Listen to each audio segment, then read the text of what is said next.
မိဘပြည်သူများရှင်ကျမတို့ရဲ့ထုံးလင်းပြန်ကြားသတင်းမှတ်များအစီအစဉ်ကနေ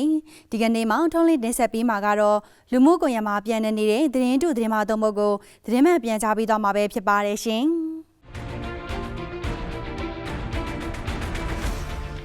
ပထမဆုံးတစ်ပုဒ်အနေနဲ့ကြောက်ကြီးနဲ့မူးမြို့နယ်တို့မှာလုံခြုံရေးတပ်ဖွဲ့ဝင်များမှ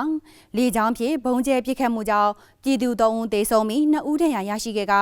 နေများပျက်စီးခဲ့ကြောင်းတရားမဝင်ပြည်ဖြတ်မီဒီယာများမှသတင်းအမှားများရေးသားဖြန့်ဝေနေတဲ့သတင်းကိုတင်ပြပါမယ်ရှင်။ပဲခူးတိုင်းဒေသကြီးကြောက်ကြီးမြို့နယ်နဲ့မူးမြို့နယ်တို့မှာလုံခြုံရေးတပ်ဖွဲ့ဝင်များမှအခုလ6ရက်နေ့မှာလေကြောင်းဖြင့်ဘုံကျဲတိုက်ခိုက်မှုကြောင့်ပြည်သူ3ဦးသေဆုံးပြီး2ဦးဒဏ်ရာရရှိခဲ့ကနေအများပျက်စီးခဲ့ကြောင်းမဟုတ်မမှန်ရေးသားဖြန့်ဝေနေတာကိုတွေ့ရပါတယ်။ဒီသတင်းနဲ့ပတ်သက်ပြီးလုံခြုံရေးတာဝန်ရှိသူတို့ရဲ့ပြောကြားချက်အရအဆိုပါမြို့နယ်များအနီးတစ်ဝိုက်မှာအကြမ်းဖက်လုပ်ငန်းများဆောင်ရွက်ဖို့အတွက် PDF အမည်ခံအကြမ်းဖက်သမားများရောက်ရှိစုဖွဲ့နေကြောင်းတာဝန်သိပြည်သူတို့ရဲ့သတင်းပေးပို့ချက်အရလိုအပ်တဲ့နေမြေလုံခြုံရေးလုပ်ငန်းများဆောင်ရွက်ခဲ့ကြောင်းအဲ့ဒီလိုဆောင်ရွက်ခဲ့ရာအကြမ်းဖက်သမားများထိခိုက်ဒဏ်ရာများရရှိခဲ့တာကိုတရားမဝင်ပြည်ဖြတ်မီဒီယာများကပြည်သူတွေအထင်အမြင်လွဲမှားစေဖို့သတင်းတုသတင်းမှားများဖြင့်မဟုတ်မမှန်လုံးကျန့်ရေးသားဝါဒဖြန့်ဝေနေခြင်းသာဖြစ်တယ်လို့သိရပါတယ်ရှင်။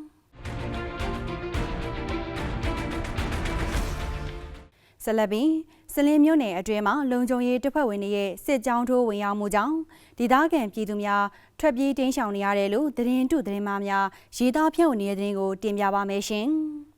မကွေးတိုင်းဒေသကြီးစလင်းမြို့နယ်အတွင်းမှာရှိတဲ့ကြီးရွာတွေကိုလုံခြုံရေးတပ်ဖွဲ့ဝင်တွေကစစ်ကြောင်းထိုးဝင်ရောက်ခဲ့မှုကြောင့်ဒေသခံပြည်သူများထွက်ပြေးတိမ်းရှောင်နေရတယ်လို့နေမြေကန်လုံခြုံရေးဆောင်ရွက်နေတဲ့လုံခြုံရေးတပ်ဖွဲ့ဝင်များအပေါ်ထင်အောင်ထင်မှားဖြစ်စေဖို့အတွက်တရားမဝင်ပြည်ဖြတ်မီဒီယာများကသတင်းတုသတင်းမှားများဖြင့်လုံးကျန့်ရေးသားဖြန့်ဝေနေတာကိုတွေ့ရပါတယ်။အဆိုပါသတင်းနဲ့ပတ်သက်ပြီးသက်ဆိုင်ရာလုံခြုံရေးတာဝန်ရှိသူတို့ရဲ့ပြောကြားချက်အရစလင်းမြို့နယ်အတွင်းတည်ငြိမ်အေးချမ်းမှုပြပြစေဖို့ PDF အမည်ခံအကြမ်းဖက်သမားများကကြေးရွာတွေကိုလက်နက်ကြီးများဖြင့်ပစ်ခတ်တိုက်ခိုက်ခြင်းအပြစ်မဲ့ပြည်သူတွေကိုဒလန်လို့ဆွဆွဲပြီးဖမ်းဆီးတပ်ဖြတ်ခြင်းများလှုံ့ဆော်လျက်ရှိတာကိုအများပြည်သူများသိရှိပြီးဖြစ်ပါတယ်။ဒါကြောင့်လေလုံခြုံရေးတပ်ဖွဲ့ဝင်တွေကဒေသခံပြည်သူတွေတည်ငြိမ်အေးချမ်းစွာလုပ်ကိုင်နေထိုင်နိုင်ရေးအတွက်သက်ဆိုင်ရာအုပ်ချုပ်ရေးတာဝန်ရှိသူများနဲ့ပူးပေါင်းပြီးလိုအပ်တဲ့နေမြေလုံခြုံရေးဆောင်ရွက်လျက်ရှိတာကိုတရားမဝင်ပြည်ဖြတ်မီဒီယာများကအထင်အမြင်လွဲမှားဖွယ်လုံးကျန့်ရေးသားပြီးဝါဒဖြန့်ဝေနေခြင်းသာဖြစ်တယ်လို့သိရပါတယ်ရှင်။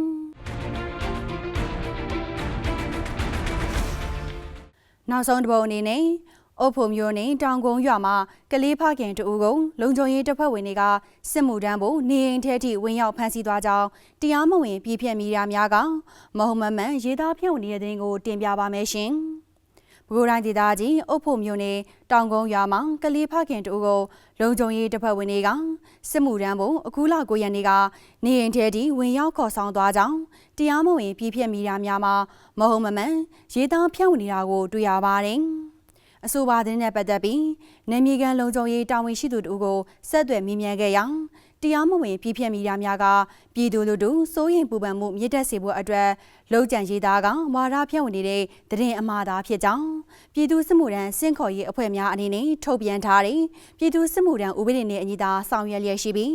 ဥပဒေမဲ့ဖန်ဆီးခြင်းများမရှိကြောင်းပြည်သူစစ်မှုထမ်းဥပဒေနဲ့ပတ်သက်ပြီးတည်တင်တည်ထိုက်တာတွေကိုနိုင်ငံပိုင်မီဒီယာတွေနဲ့နေ့စဉ်ထုတ်သတင်းစာတွေမှာထုတ်ပြန်ပေးလျက်ရှိတယ်လို့သိရပါတယ်ရှင်။မိဘပြည်သူများရှင်နိုင်ငံတော်အစိုးရနဲ့တပ်မတော်အပါအဝင်လုံခြုံရေးတပ်ဖွဲ့ဝင်များကနိုင်ငံတော်တည်ငြိမ်အေးချမ်းရေးနဲ့တရားဥပဒေစိုးမိုးရေးလုပ်ငန်းများဆောင်ရွက်နေမှုအပေါ်တရားမဝင်ပြည်ဖြတ်မီဒီယာများနဲ့အကြမ်းဖက်အားပေးထောက်ခံသူတွေက